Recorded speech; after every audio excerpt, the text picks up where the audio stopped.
السلام عليكم. أهلا بكم في عالم التطبيقات.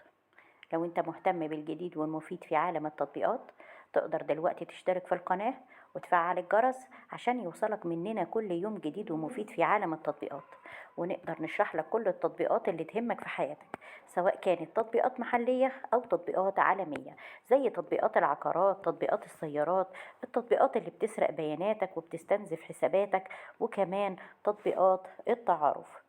النهاردة هنتكلم عن تطبيق صاصة. التطبيق ده هو تطبيق اكتشاف الجمال والاستمتاع بالحياة. التطبيق ده تم تصنيفه كاجتماعي، يعني برنامج من برامج التواصل الاجتماعي اللي تقدر تستمتع بيها وتكون موجودة على تليفونك.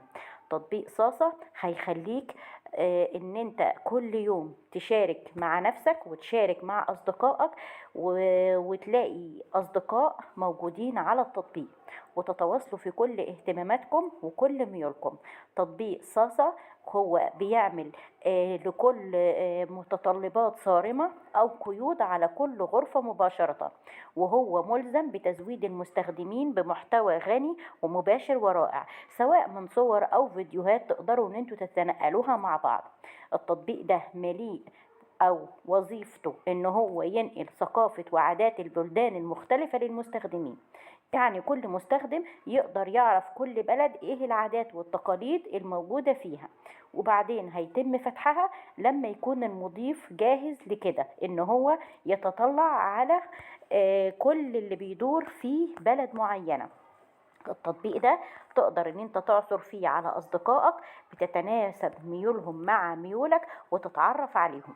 وطبعا تطبيقات التواصل الاجتماعي اللي من النوع ده لازم نكون حريصين جدا واحنا بنتعامل فيها او بنكون عليها علشان ما نتعرضش فيها لأي مشكلات او نتعرض للحظات صادمة ان احنا ننخدع في بعض الاشخاص. التطبيق ده مساحته 30 ميجا بايت، وحجم عمليات التنزيل ليه أكتر من 5000 عملية تنزيل تمت للتطبيق. دلوقتي اشترك في القناة.